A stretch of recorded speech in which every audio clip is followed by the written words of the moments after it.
Hi, I'm Seamless, and today I'm probably distorting my voice, and I'm going to teach you how to make this sound.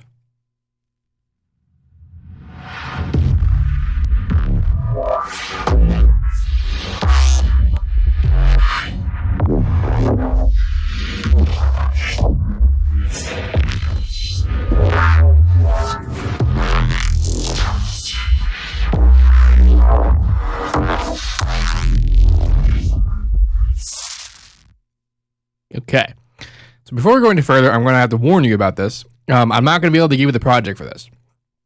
This project is actually a bunch of other stuff that I'm doing. And the reason why is because I wasn't planning for this to be how to base material, but it turned out that what I was doing ended up being neat and something worth showing. I am, however, going to go over absolutely every single thing from the very beginning, like illuminating individual effects as we go along, and it'll be very complicated because I kind of went about it in a very dumb way. So if you want to accomplish a sound like this, you're going to have to follow along extremely closely. And I'll try to do this in a very legible manner. So let's begin. This sound is actually a combination of a whole bunch of crap. It began with this sound. This is actually the resampled version of a bunch of stuff. And here's the actual live source.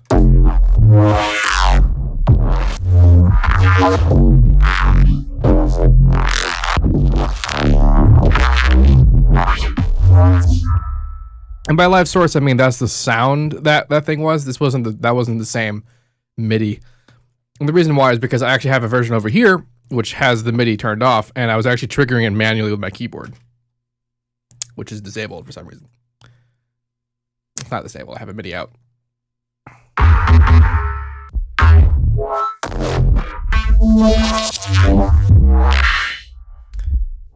That's what I was doing, and I recorded that, and then I made some more stuff with it. But that's like the last step of like 10 steps. So we'll talk about that later.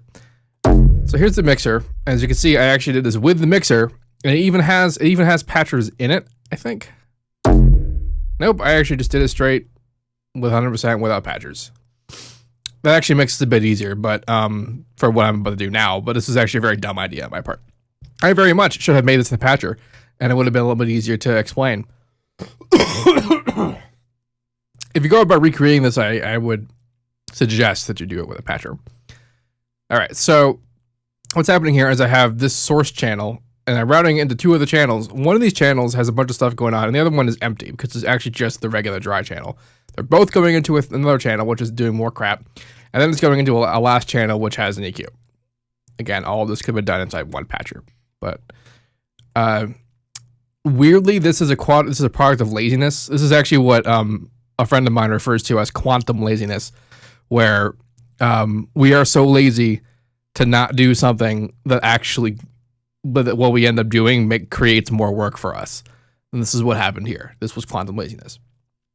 So I'm going to disable the routing into these two channels and begin with this channel and turn off every single thing, and we will turn them all on individually to see what the sound actually does.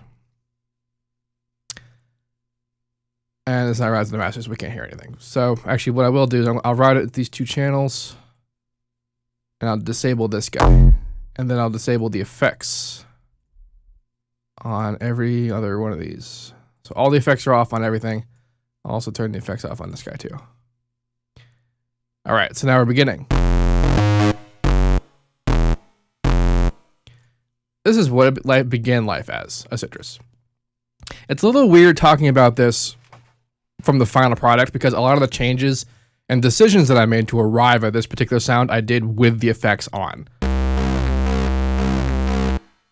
But I can still explain the result of what happened, and then we can talk about sort of like how to approach this kind of thing. So the output oscillator, which is going into filter 1, which is not actually acting as a filter. Apparently it is actually acting as a filter. I don't know why I did that, but that's what's happening. Actually, I think I know why I did that, but that's not important right now. So it's going in the filter to be filtered and distorted via wave shaper.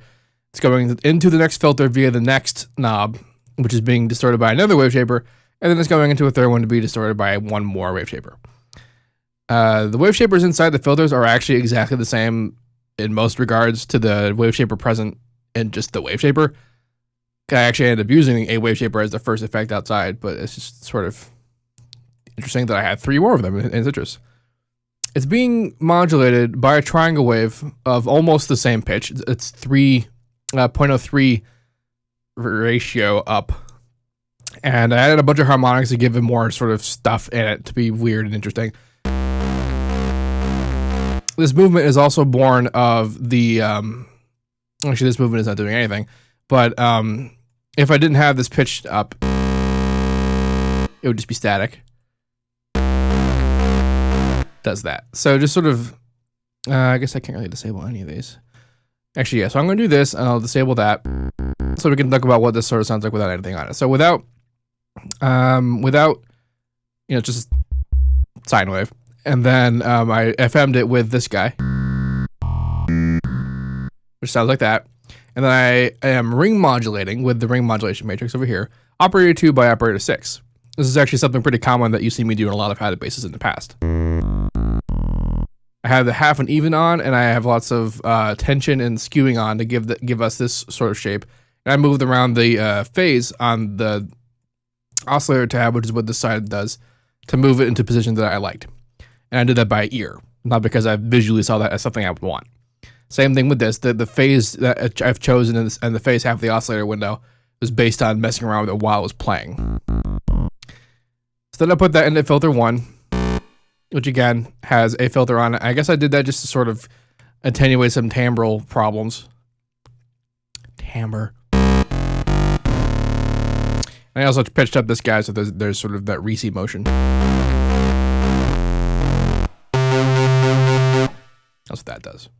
So then into effects, the very first thing I did was put another wave shaper on it. I'm triggering with the keyboard, which has velocity sensitivity. Oh, there's also reverb. Okay, so I actually have effects engaged on the second of the filters. Now, the way that the effects work in Citrus is that they are actually their own outs. You can actually engage FX on an operator that does not have an output, and it will actually go. That's because all the effects inside the effects are wet only. There's no dry mix inside the effects unit itself. The dry mix comes from how much of the actual output you put out. That's the difference between it and I think everything else ever. So in here in the effects, I have a bit of chorus engaged, and this is only on filter 2, which is why I said that, because all the filters are running serial right now. Serial straight into operator or filter 3, which is the only thing going actually out. And so then the effects is going out of filter 2, but not filter 3. And the effects has a little bit of reverb and a little bit of chorus. That reverb becomes super duper important later. Note that we are doing reverb at essentially the lowest level before any of the actual effects and the actual effects happen. So then we have a distortion, extra distortion. I've been experimenting with odd shapes and wave shapers to get interesting distortion curves, and this is something. But I was mentioning about the whole velocity sensitivity thing, is that the harder you drive it into a shape like this versus a lower driven amount will actually dramatically change how things sound. Which will actually be very important in a later how-to bass, as I've actually, I talked about it a bit in the wave shaping how-to bass. I think that was 91, this being 92, next one being 93. I have almost 100 how-to basses. Oh my god. But when I play it in the MIDI, it's all, you know, standard level. I'm just saying this just in case it sounds different because I'm playing on a keyboard. And then I EQ it. Now this is my usual automated EQ business.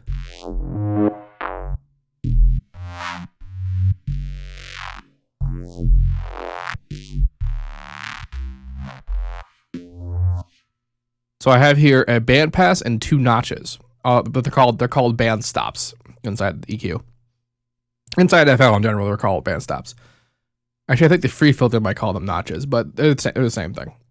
I'm automating them. I actually don't remember which automation clip is that, but it's when you make them, they have it, you know, from scratch. There's only going to be 3 of them, so that's what's up. Now after I've done this, this very severely attenuates the sound. Lots of the frequencies are being cut as a result of this, you know, band passing and notching and stuff like that. So then I use a Maximus to bring it all back.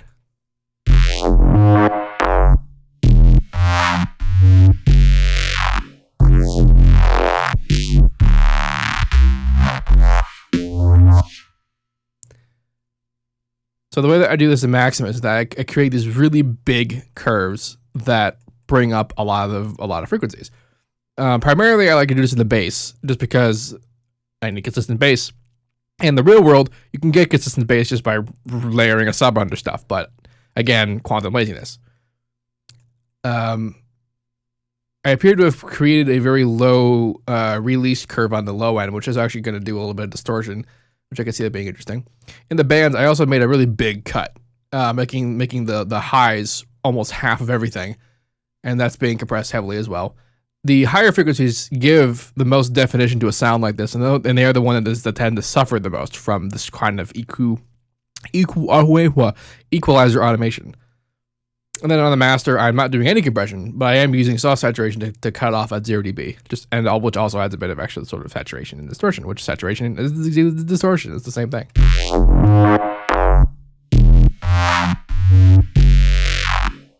Now you can start to see the effect of having put reverb at the very beginning of all this stuff.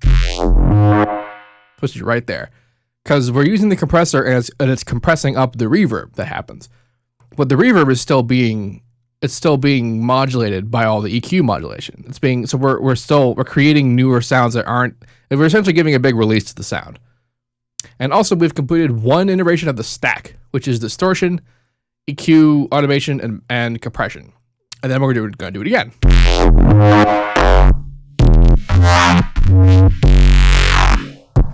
This wave shaper is pretty regular, just a big old bump.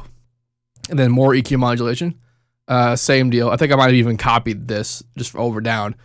And this is 2 notches and a bandpass.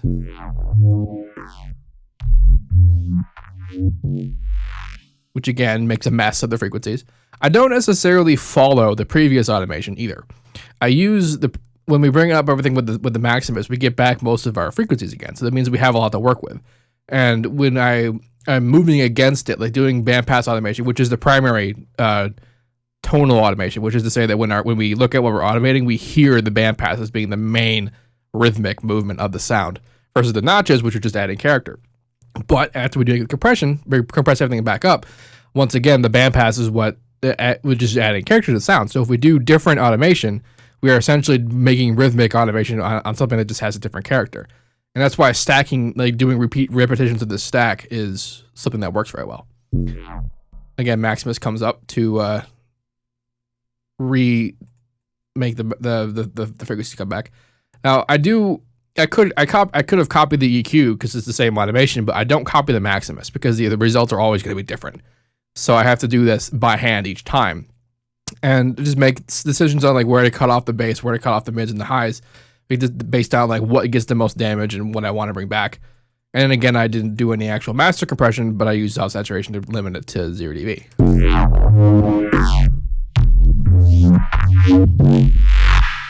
And then wave shaping again with a weird shape that I don't even know why I made this shape.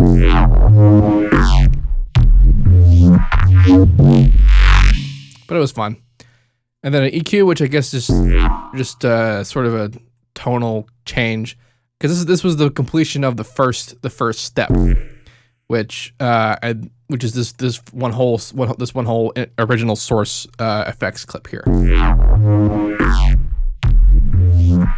I mentioned how I routed it into 2 mixer inserts, one of them being empty and one of them having another thing. This other thing is actually kind of interesting. So first, there's a chorus. I also turned it way down because I wanted it to blend with the original sound. I didn't want to replace the original sound. The chorus is just there to add more spectral kind of activity to the sound, which is sort of what happens when you do EQ modulation. EQ modulation is more like the manual version of what like a phaser or a chorus or what like unison would do to a sound. Low delay, low depth, because I didn't want the effect to be super duper obvious. At least not to my liking. And then the Maximus. So here's where it got interesting. I decided that what I was going to do was I was going to automate the low and high cuts.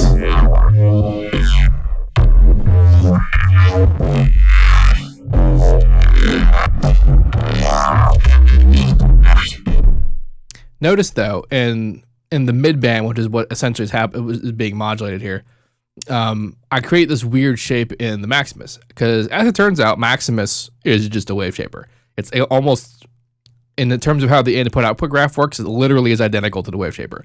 The only difference is that Maximus gives you the option of having time variables, whereas the wave shaper works the way it does by doing everything instantaneously. If there's any amount of volume movement in a waveform, it will pull it to fit the shape of the graph that you create. One of these days, I'll make a video that actually explains this better because I know that's a bit kind of difficult concept for people to grasp. And so Maximus does the exact same thing, except that we can say that there's a bit of a delay, or it doesn't adhere as sharply to the shape, or it's a bit rounded, and that's what happens when we add in release or attack or head or any of that. So we can have basically dynamics control over a wave shaper, and this is what Maximus is, and this is why Maximus is the best compressor that you can get. It's also why, theoretically, if you know enough about like a compressor that you really like, you can actually recreate what it is and what it does in Maximus. That's lots of cool shit that Maximus can do. So the lows and the highs are regular, but the mid has this weird shape going on, and then the mid is what's being automated like all over the place via moving around the lows and the highs. Low and the high cut, which determine the edges of the mid band. And then again, no master compression, but this time no saturation either. It's just going out loud. And I actually made the Maximus wet dry a bit less. And the reason why I'm able to do that is because I turned the LMH delay over here off, which stands for low, mid, high delay, and there's no compression going on in the master. This is something I talk about a lot in Maximus, but the attack on the master versus the attack on the bands do different things. The attack on the master actually delays the audio, and so then when there is an attack on the curve, so if there was going to be like a sharp curve, and then there's an attack where it says, okay, cool, it's going to lead into the sharpness of the curve for a second. What it's doing is it delays the audio until where that original sharpness was, and so that when the attack happens, it leads up and then it boom hits where the actual transient hit is on the audio. As a result, though, it literally delays your audio. So if I had that on and I were doing this, I would get phasing because I'd be combining delayed audio with not delayed audio, which is exactly how phasers work.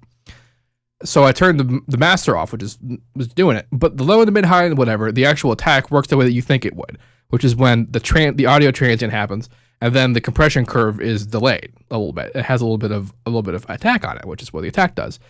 The LMH delay is essentially the master delay attack style attack on all three bands at once. Because if you think about it, if you had different attack levels, different delay levels on each band, you would get phasing in between the band splits, and that would be weird. So that's why the LMH delay is just one knob for all three of them. So I've turned that off. I've turned the master off, which means we're not having any attack, any delay whatsoever. And so I'm able to crossfade between wet Maximus and dry Maximus and not have any weird phasing problems. So I have that. I'm distorting it again with the saturation curve.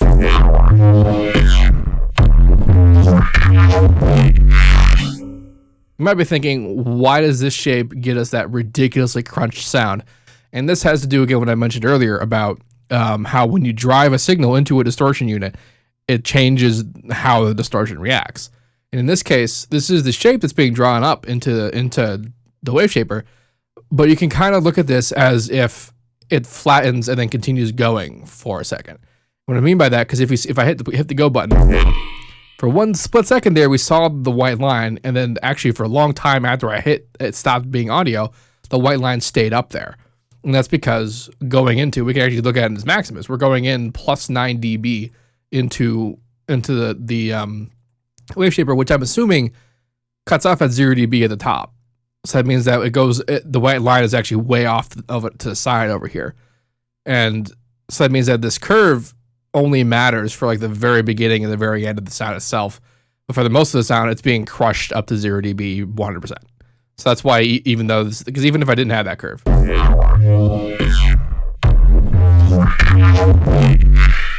The difference isn't that different, because even on a regular line, straight line, it's crushing everything. Of course, the curvature matters more on the molecular level. And what I mean by that is at the oscillation level, because even if it looks like the audio is being crushed up to 0 dB, it oscillates between positive and negative, which means at some point, no matter how hard you're pushing it, you are crossing 0 dB, which means that it does have to go down this curve, even if you can't see the white line move that fast. And then I EQ to shape it. And then I blend it with the original signal by turning it down a little bit and keeping the other guy going.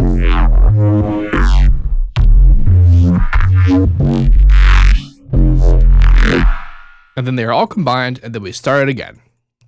We have a total EQ, distortion.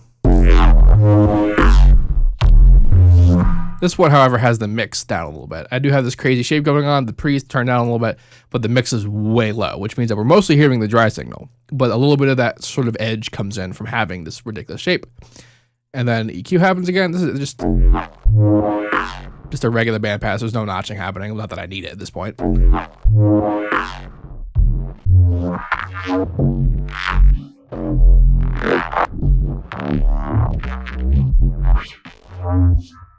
More automation, just automating, the parameters. Maximus again to bring it all back.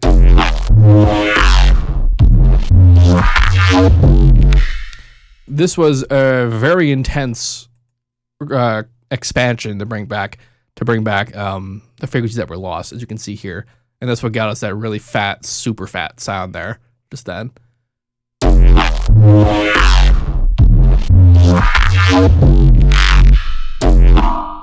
Now I'm not saturating this either as we go into another EQ to give us some tones. And by tones, I mean when I say a tonal EQ, I mean that I'm actually using it to equalize, and I'm not using it to make any like crazy modulation. More distortion.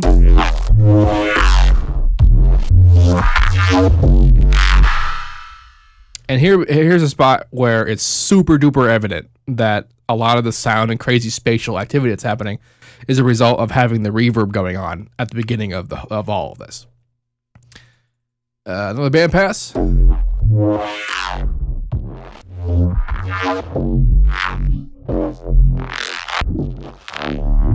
You can kind of see that this one is less crazy. It's not really jumping around as much.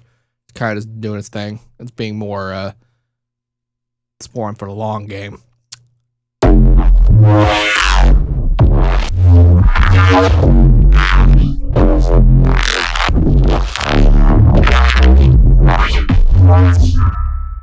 I'm automating again between the mid and the high band, and you might think that there's not a huge difference between the mid and the high band, but really the big difference comes from the mid band's lower release time. I'm only automating between the low and high, the mid and the high. The low is staying where it is. I even have a low cut going on because some of the reverb and the modulation activity is creating some seriously like low subfrequencies that have nothing to do with the sound, nothing to do with the note. And that's a bit dangerous when it comes to mixing and also when it comes to just having any kind of sound. And one of the big reasons why it sounds like these generally tend to have sub reinforcement. Although at the very end of a sound like this, it's kind of hard to determine where the sub even would be or even what the notes would be. But that's up to you as the producer to determine yourself. No compression again on the master.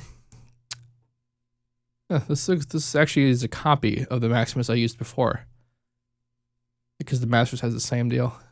And then it's going into a very last thing, just again to have more tone changes, regular equalization, and also a cut at 30 hertz, because again the low frequencies are getting nuts.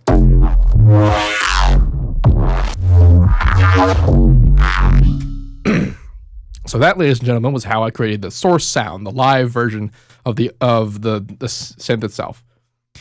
Not that all this had to happen live. I actually have no idea what this is going to do on the someone's CPU if they were to try and do it themselves like this. But you've seen the stacks being distortion, EQ, compression, distortion, EQ, compression, distortion, EQ. And then, I mean, this bit weird is a bit weird. Automating Maximus is because there's like 7 Maximi going on right now. It's a bit much. So then I have this guy, like I mentioned before. I just had it going, and I would hit notes.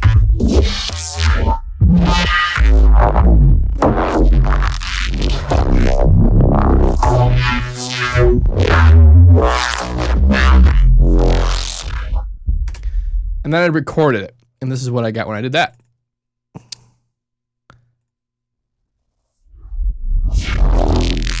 Actually, that's the reversed version. Anyway, what essentially happened is that I recorded me doing that.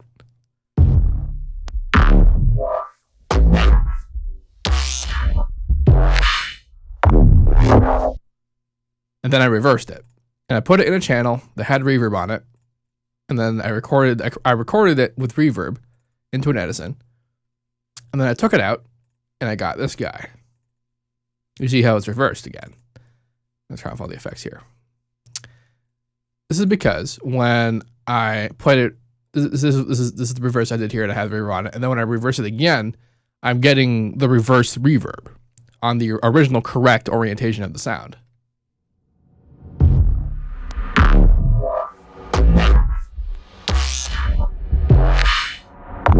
That's like getting that kind of breathing thing that's happening. Is the reverb that we got from the reverse sample is now coming back and is being more breathy, like we said.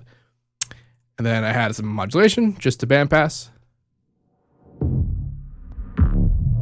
And a fuck ton of compression.